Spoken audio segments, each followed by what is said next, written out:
नमस्कार, शाम के 7 बजने को हैं और ये वक्त है आपके फेवरेट शो मारू राजस्थान का। मैं हूं आपके साथ अनुराग सक्सेना। शुरुआत कर रहे हैं बड़ी खबर के साथ। मुख्यमंत्री से जुड़ी बड़ी खबर जयपुर से आ रही है। एक्शन मोड में सीएम भजनलाल शर्मा नजर आ रहे हैं।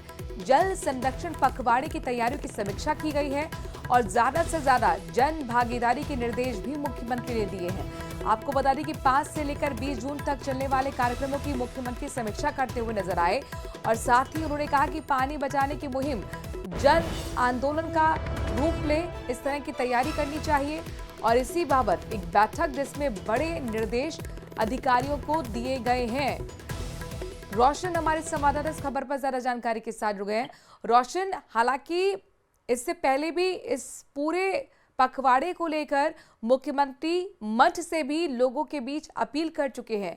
अब जो ये बैठक हुई है, किस तरह से तैयारियां चलेंगी, क्या कुछ निर्देश मुख्यमंत्री की तरफ से दिए गए हैं?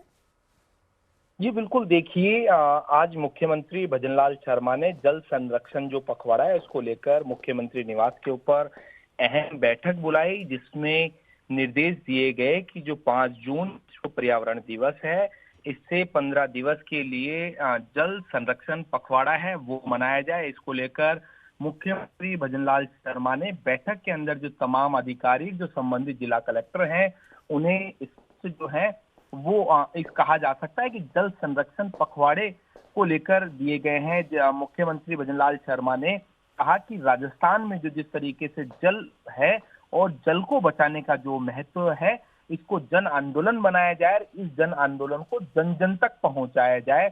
इसको लेकर कहा जा सकता है कि आज ये जो अहम बैठक है वो तय गई, जिसके अंदर ये तय किया गया कि इस पखवाड़े के अंदर अधिक से अधिक जो जन भागीदारी है वो सुनिश्चित की जाए। यानी कहा जा सकता है कि ये जो पखवाड़ा है जन जन का जो आंदोलन है वो बनाने की मुहिम है वो इस मीटिंग में ली गई है। तो यानी कुल मिलाकर कहा जा सकता है कि प्रदेश की जो 8 करोड़ जनता है उसे इस पखवाड़े के माध्यम से इसको जन जन बनवाना है। साथ ही साथ मुख्यमंत्री भजनलाल शर्मा ने यह भी कहा कि इस वर्षा ऋतु के अंदर जो रिकॉर्ड तोड़ जो है वो प्लांटेशन होना चाहिए। तो कुल मिलाकर कहा जा सकता है कि मुख्यमंत्री भजनलाल शर्मा पर्यावरण को लेकर काफी कहा जा सकता है कि गंभीर है, संजीदा है।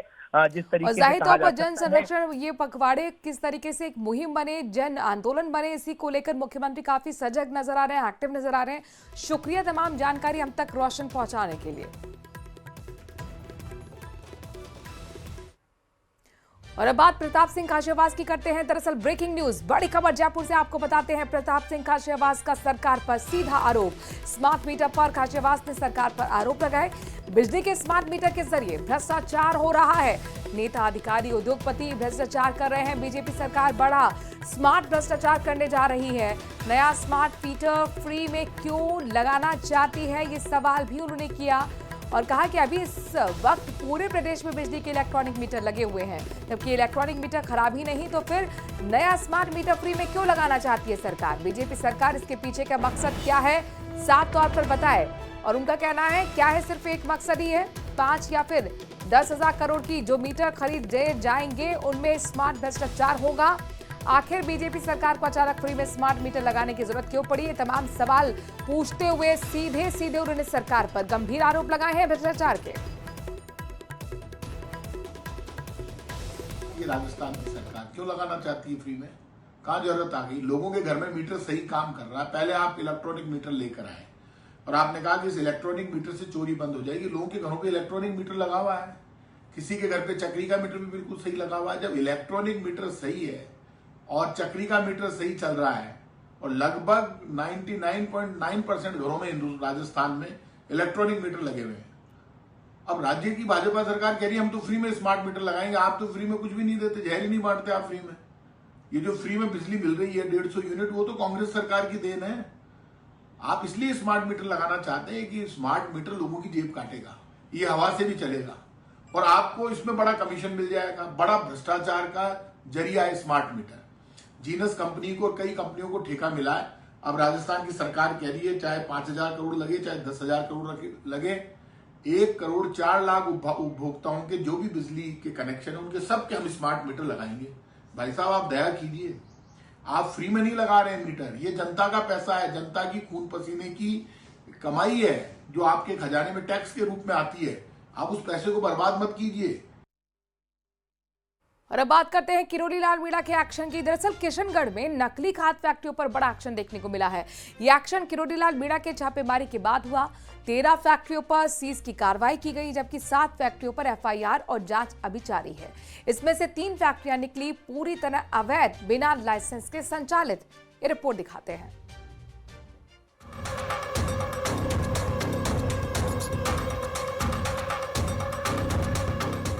किरोड़ी का एक्शन, खौफ में खाद्य माफिया। कृषि विभाग की टूटी नींद, 13 फैक्ट्रियां सीज। खाद की जांच जारी, कईयों पर गाज की तैयारी।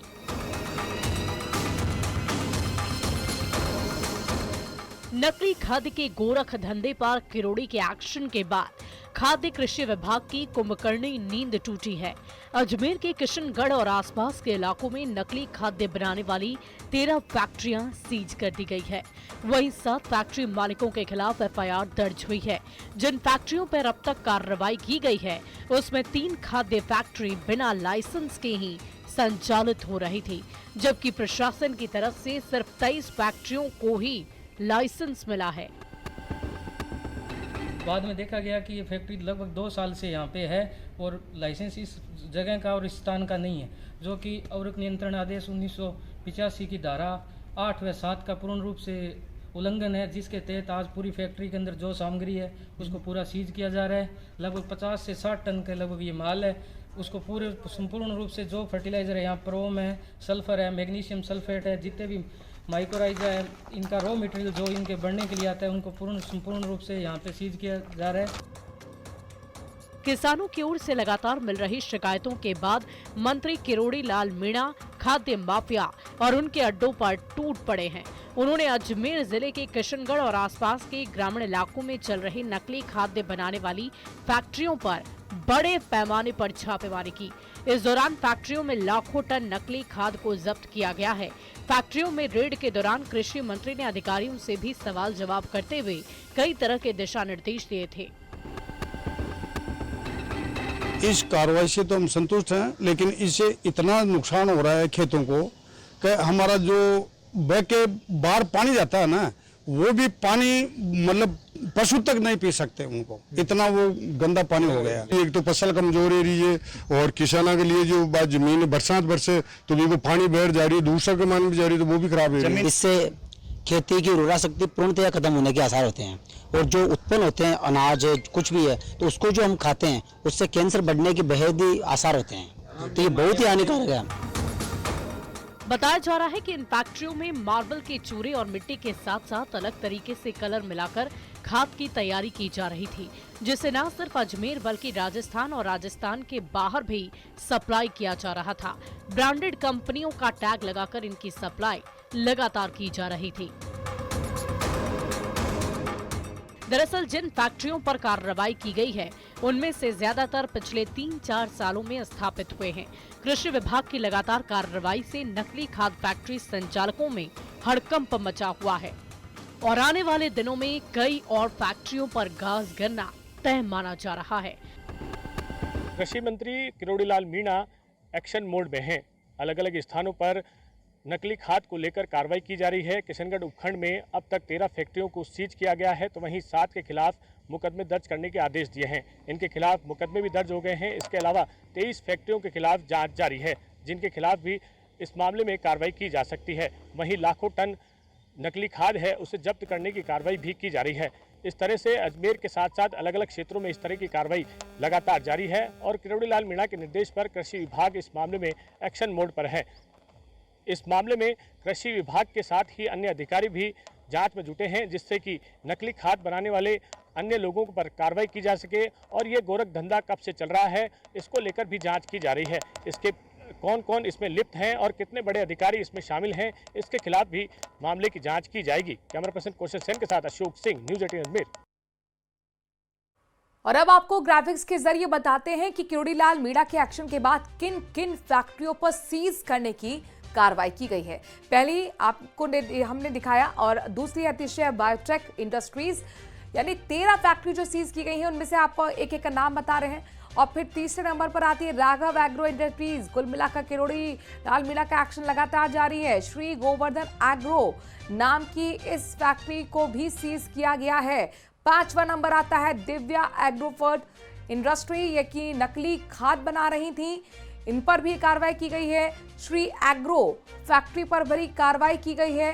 किरोड़ीलाल मीणा लगातार एक्शन मोड में नजर आ रहे हैं, खुद जा रहे हैं फैक्ट्री सीज करने की कार्रवाई के निर्देश दे रहे हैं। Mangaldeep bio fertilisers and chemical LLP को भी सीज करने का काम किया गया है। ग्रीन एग्रो नाम की ये इंडस्ट्रीज, ये फैक्ट्रीज को भी सीज किया गया है। Shambhu bio fertiliser private limited को भी सीज किया गया है। कुल मिलाकर 13 ऐसी फैक्ट्री हैं जिन्हें सीज किया गया है। और 10वें नंबर की आपको बता रहे हैं वो फैक्ट्री जिसका नाम है राधिका एग्रो इंडस्ट्रीज को भी सीज किया गया है। भूमि एग्रो नाम की जो कि बिना लाइसेंस के संचालित हो रही थी, उनको भी सीज किया गया है।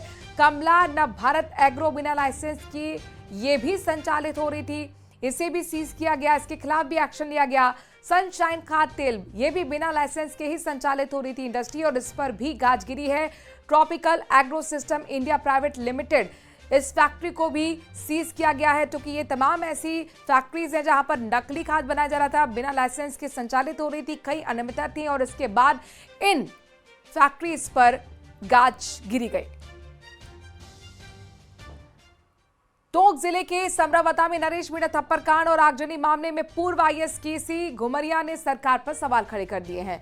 मामले में अब तक की कार्रवाई को लेकर केसी घुमरिया ने हाईकोर्ट जज से जांच कराने की मांग की है। घुमरिया ने कहा कि निष्पक्ष और स्वतंत्र रूप से जांच नहीं हुई, कोर्ट के सामने तथ्य नहीं आए, झूठ का पुलिंदा रखा गया, गलती करने वाले अधिकारी ही जांच अधिकारी हैं। घुमरिया ने स्थानीय कांग्रेस नेताओं पर भी सवाल उठाए। घुमरिया ने कहा कि कांग्रेस नेता कुर्सी बचाने के लिए बैठे हुए हैं। उन्होंने कहा कि ST आयोग की रिपोर्ट लागू नहीं की गई, कार्रवाई नहीं होती है तो दिल्ली जाएंगे।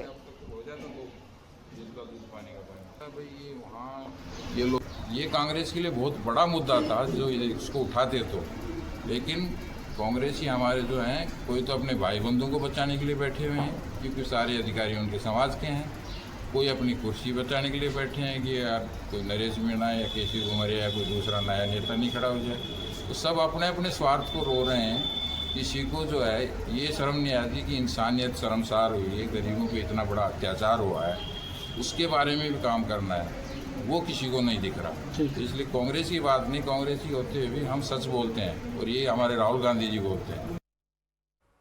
पूर्व विधायक शैतान सिंह राठौर का विवादित बयान सामने आया है। शैतान सिंह राठौर ने कहा कि सारे आतंकवादी मुसलमान हैं।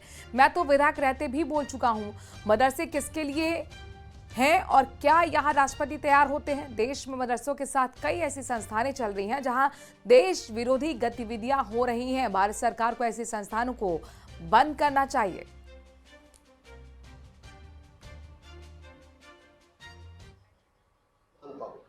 नहीं मान पाओ तो आतंकवादी सब मुसलमान है कि नहीं है ये बता दो। मैं आप सबसे भी निवेदन करता हूं, आप जांच कर लो। विश्व में जहां जहां आतंकवादी है, अधिकांश का 99% मुसलमान है, और हमारे इस भारत का तो सर्वनाश जितनी जितनी घटनाएं घटी है उसमें कौन लोग हैं। तो मैं इसके साथ साथ एक और बात कहूंगा आपको कि ये जो मदरसे है, ये मदरसे किस काम के लिए है? क्या राष्ट्रपति तैयार होते हैं इस मदरसों में? राष्ट्र के लिए समर्पित होने का जज्बा तैयार होता है क्या? अधिकांश आतंकवादी कहां से निकले हैं, उनकी जीवनियां उठा के देख लो, उनके कारनामे उठा के देख लो, तो फिर ये सरकारें इन पे ही अंकुश क्यों नहीं लगाती?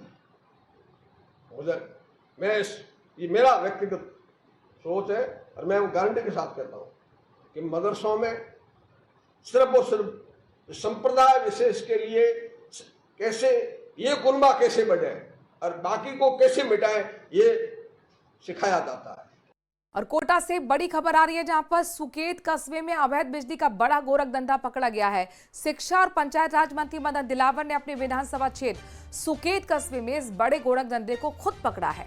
दरअसल यहां बिजली माफिया ने पानी की लाइन के साथ गड्ढा कर अवैध बिजली की लाइन बिछाते हुए 700 घरों को बिजली का कनेक्शन दे दिया और सभी को खुद के ट्रांसफार्मर सिस्टम से जोड़ते हुए अवैध बिजली की सप्लाई शुरू करते हुए हर महीने हर घर से 500 की अवैध वसूली शुरू कर दी। इसकी जानकारी मिलने पर मंत्री दिलावर मौके पर पहुंचे। अधिकारियों को बुलाकर जेसीबी से खुदाई करवाई गई। इसके बाद अवैध कनेक्शन मिलने पर कार्रवाई करते हुए सभी अवैध कनेक्शन काट भी दिए गए और बिजली माफिया कल्लू उर्फ जलालुद्दीन के खिलाफ पिछली तारीख से जुर्माना लगाने की तैयारी भी की जा रही है।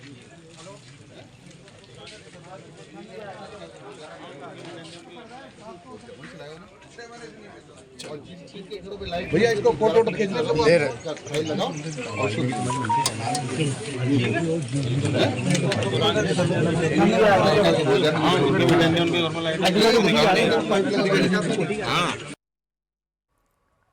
खबर उदयपुर से है, जहां पर मावली उपजिला चिकित्सालय में एक अज्ञात युवक ने बायोमेट्रिक मशीन को चोरी कर लिया।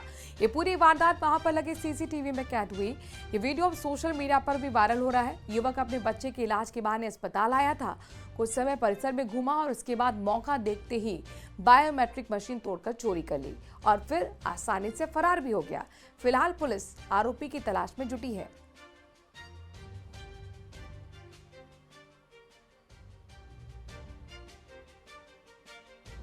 आज सियासत की करते हैं। दरअसल कांग्रेस और बीजेपी नेताओं के बीच जुबानी जंग लगातार जारी है। पीसीसी चीफ गोविंद सिंह डोटासरा और जूली ने शनिवार को कोटा में बीजेपी पर जमकर निशाना साधा। इस पर बीजेपी के प्रदेश अध्यक्ष मदन राठौर ने पलटवार भी किया है। रिपोर्ट देखिए।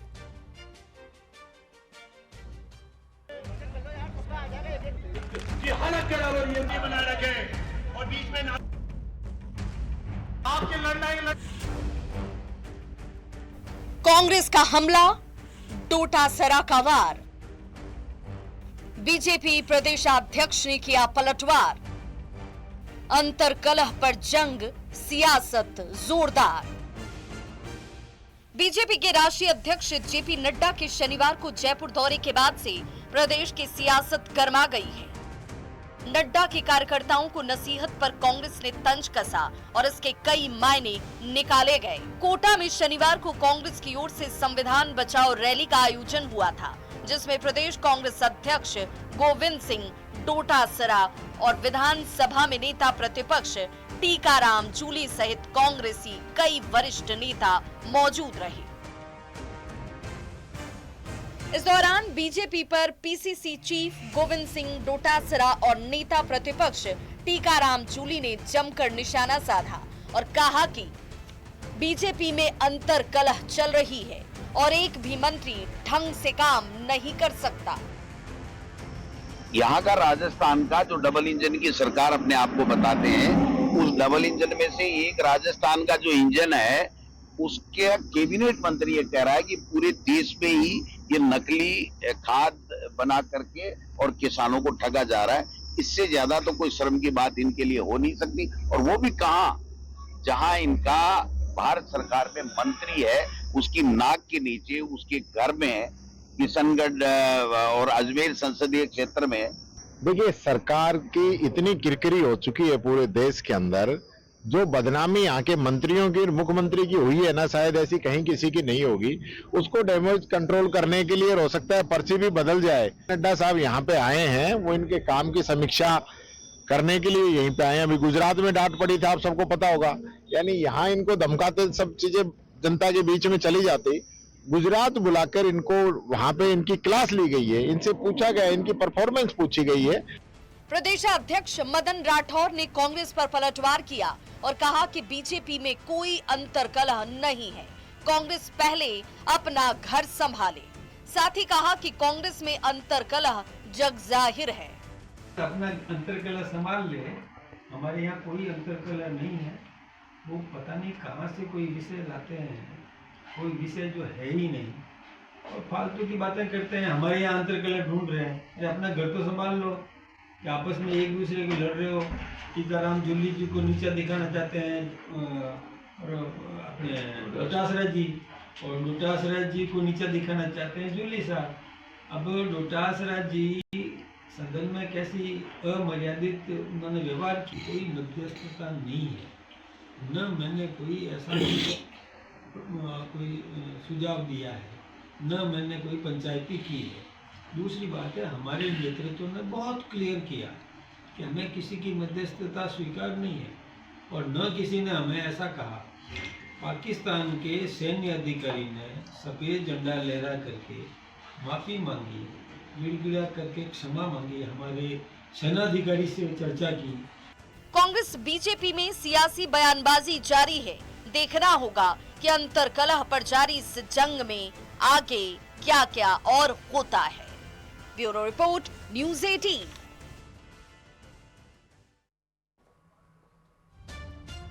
और अब आपको ब्रेकिंग न्यूज दिखाते हैं। बीकानेर के जामसर से खबर है, जहां पर युवती की हत्या के मामले में बड़ा अपडेट सामने आया है। दोस्त ने युवती को मौत के घाट उतारा था। पुलिस ने आरोपी को गिरफ्तार कर लिया है। हत्या के बाद भेष बदल कर रह रहा था आरोपी। सोशल मीडिया से दरअसल दोनों के बीच दोस्ती हुई थी। 25 मई को युवती की लाश मिली थी।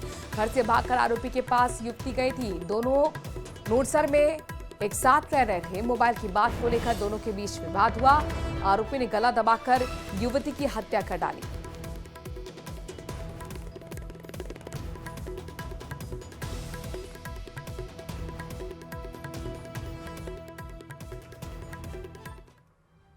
और इसी के साथ एक छोटे से ब्रेक के लिए यहाँ पर रुक रहे हैं, लेकिन खबरों का सिलसिला जारी है। न्यूज़ 18 राजस्थान पर आगे आपको दिखाते हैं 5 मिनट में 41 जिलों की खबरें।